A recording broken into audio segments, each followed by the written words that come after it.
साड़ी। मैं हर रोज़ की तरह आज भी अपनी माँ को ऑफिस जाने से पहले मंदिर ले जा रहा था। मेरी ज़िंदगी में मेरी माँ ही सब कुछ थी मेरे लिए। उसके अलावा मेरा इस दुनिया में कोई नहीं था, इसलिए उसकी हर ख्वाहिश पूरी करना मुझे अच्छा लगता था, सुकून मिलता था बहुत। माँ, जल्दी तैयार हो जाना, तुझे पता है ना मुझे ऑफिस भी जाना है। तेरे बेटे की प्राइवेट जॉब है, टाइम से नहीं गया ना तो निकाल देंगे वो मुझे नौकरी से। अमित ने पूजा की थाली में सारा सामान रखते हुए कहा। बस बस बेटा, हो गई तैयार, बस पूजा का सामान रख लूँ, फिर चल रहे हैं।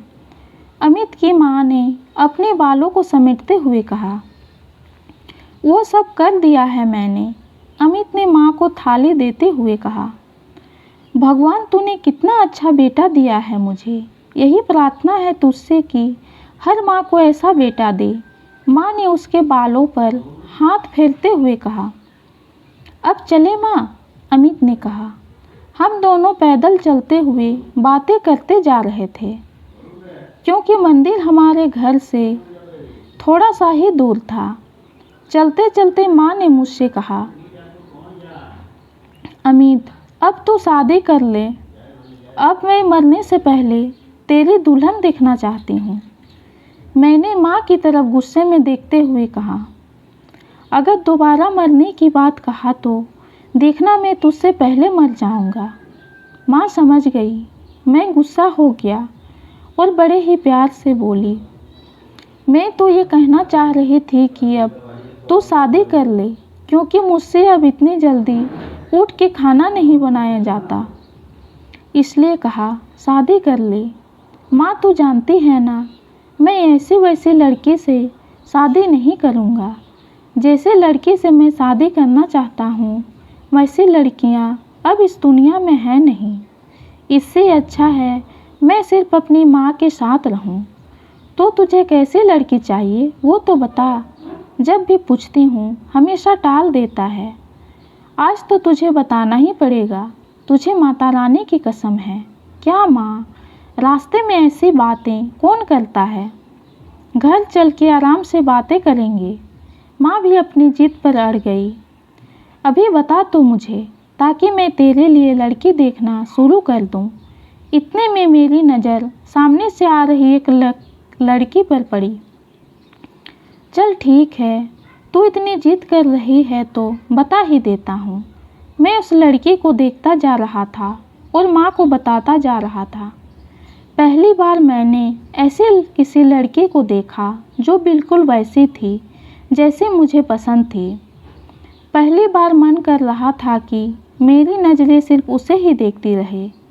बनारसी साड़ी, पैरों में पायल, कमर में कमरबंद, लंबे बाल, उसमें गजरा लगा हुआ, आँखों में काजल, हाथों में चूड़ियाँ। ऐसी हंसी तो पहले कभी देखी ही नहीं मैंने। और सबसे अच्छी बात कि वो देखने से ही बहुत संस्कारी नज़र आ रही थी। मन कर रहा था उसे ही देखता रहूं। मंदिर पहुँचे, आरती शुरू हो गई। वो मेरे पास ही खड़ी थी। मैंने उसे ही पूरे टाइम देखता रहा।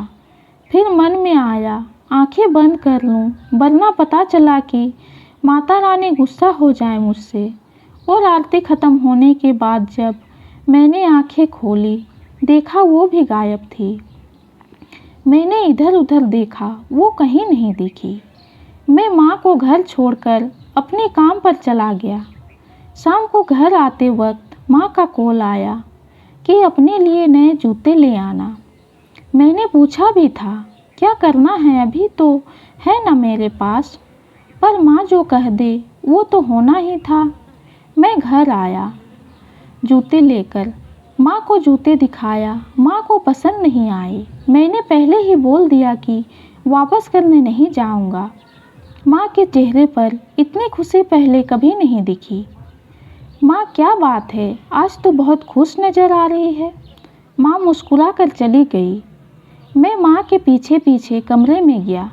बता ना माँ, क्या हुआ है, तू इतनी खुश क्यों है।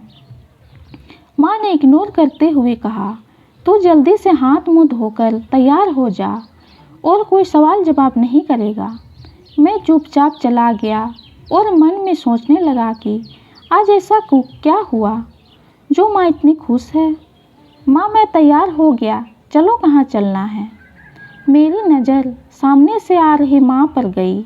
एकदम नई साड़ी, इतना तैयार हुई, माँ को कभी नहीं देखा। नई साड़ी, वो भी बनारसी साड़ी मेरी पसंद की, और गहने। मुझे समझ नहीं आ रहा था कि हो क्या रहा है। फिर माँ ने लंबी सांस ली और बोली, मैंने तेरे लिए एक लड़की देखी है, मुझे तो बहुत पसंद है, संस्कारी है, अब बस तेरा देखना बाकी है। मैं एकदम उदास हो गया, पर माँ की खुशी का सवाल था, इसलिए अपनी उदासी छुपा लिया और कहा, एक दिन में लड़की भी देख ली माँ। हाँ, माँ हूँ ना, इसलिए अब चलेगा भी, वो लोग हमारा इंतज़ार कर रहे होंगे। मैं बिना कुछ कहे थोड़ी स्माइल करते हुए चला गया लड़की वालों के घर। मन कर रहा था वापस आ जाऊं, पर माँ की खुशी का सवाल था। जब मेरी नज़रें सामने से आ रही उस लड़की पर पड़ी तो मेरी खुशी का ठिकाना ना रहा। वो वही थी जिसे मैंने मंदिर में देखा था। मैं उसे देखता रह गया। फिर मेरे मन में सवाल आया कि माँ ने मुझे देख लिया था क्या? इससे पहले कि मैं माँ से कुछ पूछता, माँ ने पहले ही बोल दिया, मंदिर वाली ही लड़की है या कोई और है, देख लेना ठीक से। मैंने शर्मा के सिर को थोड़ा सा झुका लिया। माँ ने पूछा, कैसी लगी तुझे अपनी बनारसी बेगम? उसे भी मैं पसंद आ गया, और वो तो मुझे पहले ही पसंद थी। हाँ हुई। सबने मुंह मीठा किया और हम दोनों को बातें करने के लिए अकेला छोड़ दिया।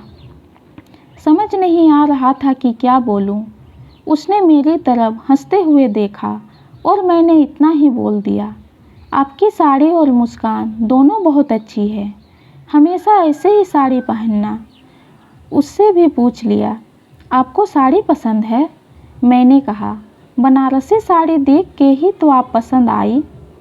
ये कहानी आपको कैसी लगी कमेंट में ज़रूर बताइए। कहानी पसंद आई हो तो चैनल को लाइक और सब्सक्राइब कीजिए। कहानी सुनने के लिए आपका बहुत बहुत धन्यवाद।